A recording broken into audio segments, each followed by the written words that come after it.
Have you ever had it where you're just really frustrated? Like you got a cool idea, but you just get so angry. You gotta kind of let it out.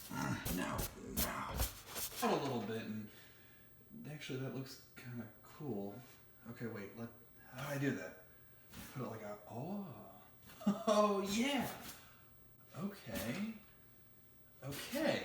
Sometimes being frustrated can get you to something kind of cool. Or maybe you're feeling sad, or maybe you're happy, or maybe you're just a little lost. Either way, you might end up with something that's pretty awesome if you allow yourself to indulge in that feeling. So for your final project, there's very little in the way of specs or in the way of a description that I can give you. Instead, what I want to do is encourage you to do this. Right here, right now, pick an emotion. Go ahead, pick one. Any emotion that you're feeling. Good, bad, indifferent, doesn't matter. Pick an emotion. You got it? Okay. Now what I want you to do is this. Throughout the entire semester, we have learned how to paint landscapes, how to paint still life, how to paint portraits. I want you to pick one of those, or heck, a combination. Maybe there's a landscape behind a person holding a piece of still life. I don't care.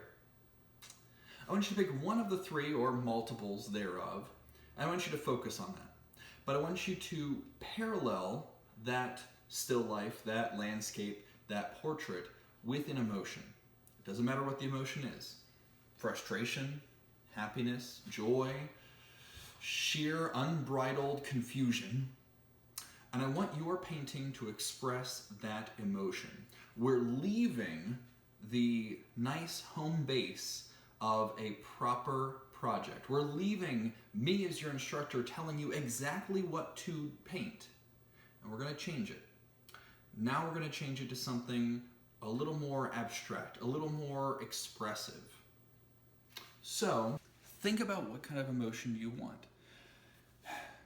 Really focus on it. What does it mean to have that feeling? Let it course through your veins. Let it become a part of you. You still want to focus on the initial design, portrait, landscape, still life, or a combination. It still has to appear like that. So I don't want you to go so non-objective where you're splattering paint and throwing things around. We're not Jackson Pollock here. Instead, I want you to start with a solid foundation, whatever it is. And then I want you to explore it. Are you splattering paint on top of a portrait? Are you painting a portrait so that it's slightly deformed and grotesque? Are you trying to over-exemplify something? The teeth are pulled back so that you can feel the tension in the painting. At the end of the day, when you turn this painting in, this will be your first and only work of art that you've made in painting one. Everything we've done up until now has been a practice, really. It's just a practice. But I know that you all have something to express. That's what makes something a good work of art. Because otherwise it's just a pretty painting and whoop-de-doo. Anyone can learn to be a pretty painter. But to make a piece of art, you have to say something. You've all seen beautifully painted things in museums before that have meant nothing. They're just pretty.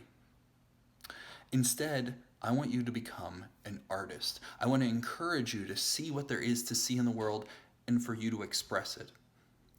Don't bother just making something for this class. Don't make something just because you have to.